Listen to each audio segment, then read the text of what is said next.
Alright, it's a beautiful morning. A few minutes before 7, I've got my Field Farmers cold pressed, not organic, no added sugar, Chicago style, apple, kale, lemon, wheatgrass juice. And I like that. So today is kind of like a new start, I feel like, you know? I haven't woken up this early in like a couple weeks, you know. I've been on this path of just sleeping in till like 8 or 9, or maybe waking up at 6 or 7 and sitting in the car like watching videos or fucking around, just willfully disobedient to service on a higher frequency, following the mind and following desires, looking into the mind for sense impressions that have been programmed that will give me some sort of satisfaction, but of course it's all fleeting and useless and tragic, and the only proper path is to follow the higher good, and that is found through meditation and prayer and the schedule. Essentially, yeah, I'm going to keep talking about the schedule because it's the holy grail. It's the difference between victimhood and selfishness and accountability and service and love and greatness, which is, our duty. So I'm excited to say that I'm snapping to my schedule, and I'm going to try to, as hard as I can, stay accountable for every half hour. And the title of this video, First 6 Hours, was based on a conversation I had with my friend, Matt Roper, yesterday for about an hour on Instagram Live, JIVASOUL, if you want to check that out. And yeah, the basic conclusion is accountability. And we did some accountability before where we'd check in every day and we do an outline. And I mean, it was easy to kind of fuck up because like 24 hours of accountability is a lot to handle, you know, in a daily check-in. So we've distilled it to the first 6 hours, because the first 6 hours of your day, if you're really snapping on point, you're most likely to continue the rest of the day on point, you know, especially if you know you're accountable to somebody else. You know, you're going to get a good rhythm going and good habits happening. And so that happened today, you know. And sometimes, like, naturally, things are going to come up, priorities are going to come up. You know, my body woke up at 4 a.m. this morning, just super high frequency, super alert. And I went through my YouTube and I changed all the images from black and white to this gradient that I really like. And then switched Chase to Coinbase, switched my card, paid some bills. Coinbase is cool, you can pay with crypto. And then decided to like get on this video quickly. So I moved some things around, but the main thing is accountability, you know. Like, if the task that you've switched is equal in frequency or higher than frequency, then I think it's, you know, acceptable to be flexible. But, you know, if you're switching out, like, go to the old folks' home and help them, or go to the children's hospital and help the children, if you're switching that out for, like, you know, watching, you know, the top 20 YouTube fails for like 3 hours, then yeah, that's not an improvement, that's not frequency. So frequency is a good caliber, you know, like how much good are you doing in the world for others, you know? And the work will show you how to do it, you know. It's baby steps. It's like if you take 1 step towards God, He takes 100 towards you. So like you can't expect perfection. You've got to do like the best you can with what you can hear, because you can only hear so much in your heart if your consciousness is covered over. But I mean, if you make an attempt you are rapidly going to uncover that truth. Rapidly. Expediently. So you start where you can with your best effort, and then your false ego gets purified. Your intelligence gets purified. Intelligence is essentially the faculty of choosing between good and evil. The mind is material. Its only faculty, its only use is storing sensual perceptions, like sensual enjoyments and flawed facts, because you already have all the knowledge you need. Like, you are knowledge. Like, your identity is knowledge.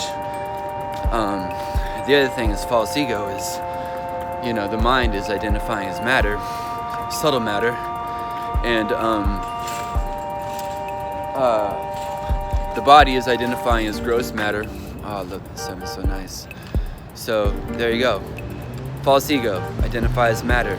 Mind, identify as subtle matter. Intelligence, identify with pleasure, material pleasure. So this is all the false ego, right? So when we connect with the real ego, we connect with the love in our heart and service and frequency, and we disconnect from karma, from pleasure and pain, and we connect directly with God's will, the Supreme Person's will, which is wonderful, right?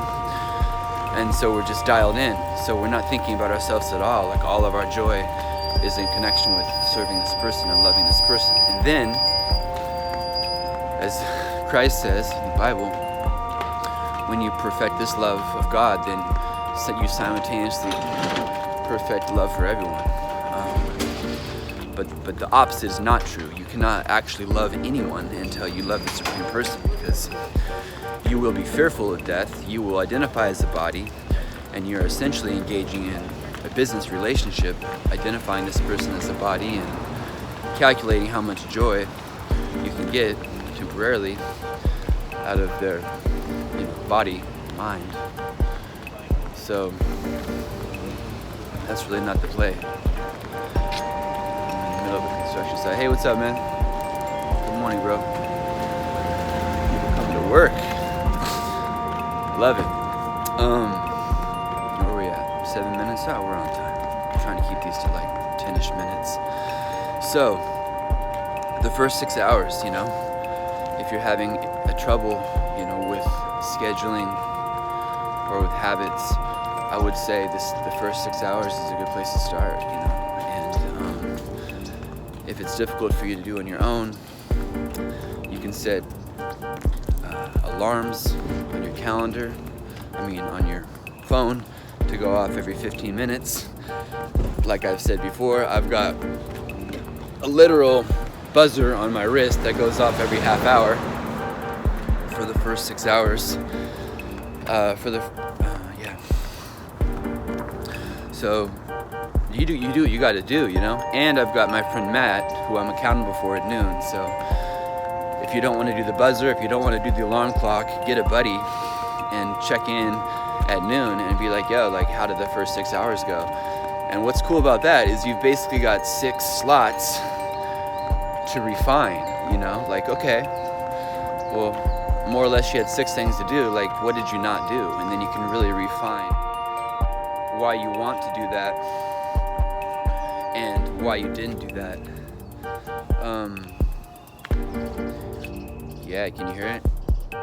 Yeah, buzz. It's 7 o'clock. I love it. Yeah, so that's it.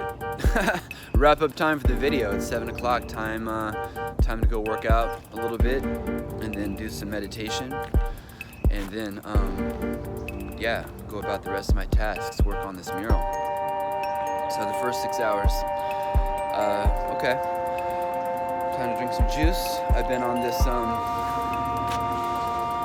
hey, we really appreciate you sending lots of love and ice cream. Okay. I like that message. That's a nice message. Vegan ice cream is what they meant. So yeah, I've been on this fruitarian diet for the last 7 days, my body's just craving water, and my lips are chapped. My body's lips are chapped, but I'm flooding it with high nutrition, eating essentially like mangoes and bananas and lots of smoothies. And it's cool because if you can control your mind, then you can control all of your other senses. And so that's another step towards discipline. If you're trying to become disciplined, disciplined disciple, root of disciplines discere means to learn. If you're trying to learn, if you're trying to improve, then another great thing to do is fix your diet, simplify your diet, fast, or cut out meat, cut out milk, cut out refined sugars, move towards health. And your mind, that's experiment, and I think it's working because here I am, right? Like after a week, my mind is clearing and I'm back on schedule. So maybe it's connected. I think it is. That's the intent anyways. That was the hope, that if I sacrifice eating delicious toxic foods like salt, sugar, and oil, and wheat, then my mind will clear and I'll be able to focus and I'll be more in tune with other points of discipline. So yeah, have a great morning, have a great March 9th, and talk to you soon. Take care.